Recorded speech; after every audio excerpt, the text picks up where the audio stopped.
ಎಲ್ಲ ಪಾರ್ಟಿ ಅಂತ ಹೇಳಿದ್ರೆ ಮುಗಿದೋಯ್ತು. ನಾನು ಎಲ್ಲ ನೀವು ಒಬ್ಬ ಪತ್ರಕರ್ತನಾಗಿ ನಾನು ನಿಮಗೂ ಆನ್ಸರ್ ಮಾಡ್ತಾಯಿದ್ದೀನಿ. ನೀವು ಮಾತಾಡಿ.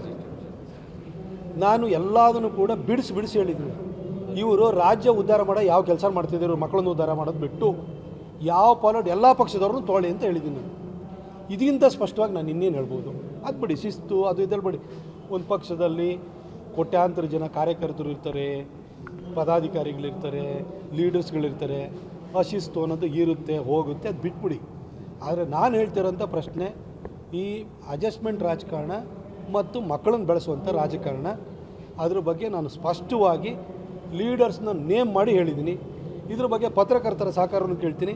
ಯಾಕಂದರೆ ಈ ನೆಪೋಟಿಸಮ್ ಅನ್ನೋದು, ಸ್ವಜನ ಪಕ್ಷಪಾತ ಅನ್ನೋದು, ಕುಟುಂಬ ರಾಜಕಾರಣ ಅನ್ನೋದು ಹೋಗಬೇಕು. ಮೋದಿಯವರು ಕೂಡ 1,00,000 ಜನ ಯುವಕರನ್ನು ಯಾವುದೇ ಬ್ಯಾಕ್ಗ್ರೌಂಡ್ ಇಲ್ಲದೆ ಇದ್ದವ್ರನ್ನ ರಾಜಕಾರಣಕ್ಕೆ ತನ್ನಿ ಅಂತ ಹೇಳಿದ್ದಾರೆ. ಅವರಿಗೆ ಭವಿಷ್ಯ ಆಗಬೇಕಲ್ವ? ಇವತ್ತು ನಮ್ಮ ಹಾಸನದಲ್ಲೇ ಈ ಜಿಲ್ಲೆನಲ್ಲಿ BB ಶಿವಪ್ಪನವರಂಥವರು ಪಾರ್ಟಿನ ಕಟ್ಟಿ ಬೆಳೆಸಿದರು.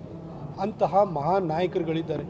ಅವರ ಆದರ್ಶವನ್ನು ಇಟ್ಕೊಂಡು ಮುಂದುವರಿಬೇಕೇ ಹೊರತು ಬೇರೆ ಇದೆಲ್ಲ ಜಾತಿ ರಾಜಕಾರಣ ಮಾಡುವಂಥದ್ದು, ದುಡ್ಡಿನ ಮೇಲಾಟವನ್ನು ಮಾಡುವಂಥದ್ದು ಇಂಥದ್ದು ಇರಬಾರ್ದು ಅಂತೇಳಿ ಹೇಳಿ ನಾನು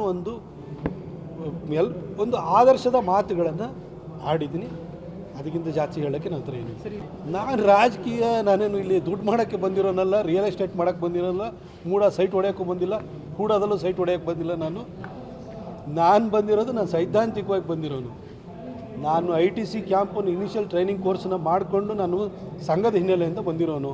ನಮ್ಮ ತಂದೆನೂ ಸಂಘದ ಹಿನ್ನೆಲೆಯವರು.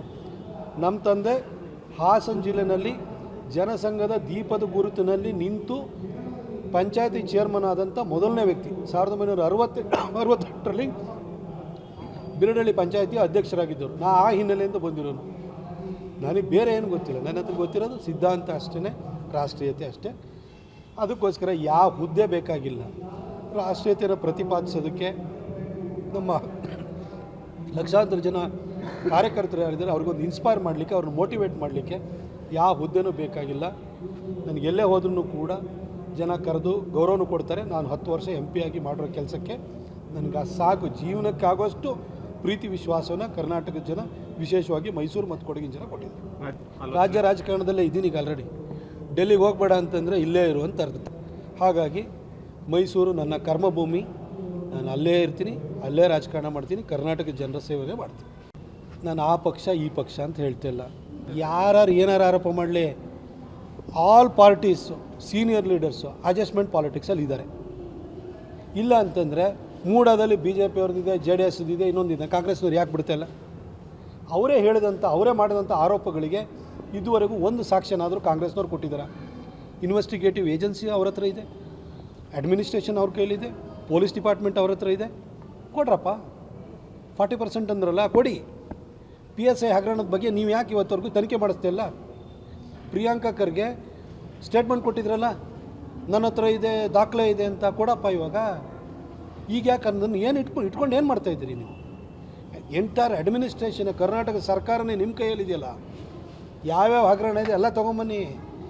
ಈ ಸೀನಿಯರ್ ಪಾಲಿಟಿಷಿಯನ್ಸ್ ಏನಿದೆಯಲ್ಲ, ನೀವು ಒಬ್ಬೊಬ್ಬರು ಎಕ್ಸ್ಪೋಸ್ ಮಾಡ್ಕೊಳ್ಳಿ.